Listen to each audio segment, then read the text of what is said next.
Hello, বড় ভাই পরে ফোন দিতেছে, আমি রেখে দাও। এ রিপন, সময় থাকতে ভালো হয়ে যা। আরে ভাই, কোম্পানি থেকে ফোন দিছে। আমি কিন্তু বুঝি তুই যে মেয়ে মানুষের চক্করে পড়ছা, মেয়ে মানুষের চক্কর ছাইরা দে, নইলে গেলা জীবন একবার ধ্বংস হয়ে যাবো গা। আরে ভাই, ওই যে ইডা আটু কথা কই আর। আরে এইটা ঢুকো যাবো না, এখনকার মেয়েরা হইলো স্বর্ণময়ী। ওই মেয়ে যদি আর একটা টেয়ালা পোলা পায়, ধরে ফলক করে দেওয়া হয়েছে, রাখাতে যাবো গা। ভাই কথাই কিন্তু যুক্তি আছে। ও আমার কাছে কালকে 1000 টাকা চাইছে, আমি ওরা দিছি। তারপর থেকে ও আমার সাথে ভালো করে কথাই কইতেছে না। এই তো দেখছা, 1000 টাকা দেওয়ার পরে তোরা তার ভালো করে কথা কইতেছে না। এটা হলো স্বার্থের ভালোবাসা। তোর টিহা আছে, ওই মেয়ে আছে, টাকা না থাকলে ওই মেয়েও থাকবো না। এই জন্যই বলি রিপন, মেয়ে মানুষের চক্কর বাদ দিয়া ভালো কিছু কর।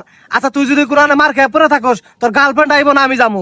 গার্লফ্রেন্ড তো আবো না ভাই, তুমি কি আইবে? এই তো বুঝছা, আমি ছাড়া কেউ যাবো না, কারণ আমি তোর বড় ভাই। তোর এই বড় ভাই থাকতে তোর কোনোদিন সমস্যা হবো না। তুই যদি কোনো হানে অ্যাক্সিডেন্ট হয়ে পড়ে থাকস, কেরা যাবো? তোর এই বড় ভাই যাবো। তুই যদি কোনো হানে অসুস্থ হয়ে পড়ে থাকস, কেরা যাবো? এই আমিই যাবো। তোর গার্লফ্রেন্ড কিন্তু আইবো না। তোর গার্লফ্রেন্ড আইবো কখন?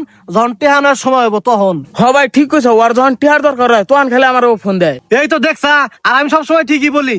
এজন্য তোরে বলি, মেয়ে মানুষের চক্করে পড়া বাদ দে। আমারে দেখ, আজ পর্যন্ত কোনো মেয়ে আমার চক্করে ফেলাইতে পারে নাই, কারণ ছোটবেলা থেকে আমার মেয়ে মানুষ পছন্দ না।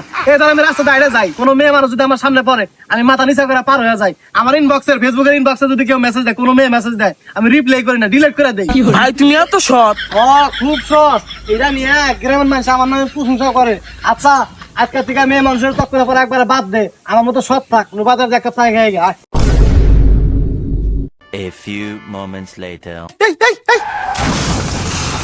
শালা গাড়ি চালান পারে না, গাড়ি চালাবেন নি গাইছে। ও ভাই, ফোন দেখ। ভাই আমি বললাম ভাই, ভাই উড়া। হ্যালো, আপনাদের টিকটক করেন ওই নাম না? আপনার আমি খুব ভালোবাসি। হ্যাঁ, আমার ভালোবাসে। হ্যাঁ, খুব ভালোবাসি। আপনার বাসা কোনে?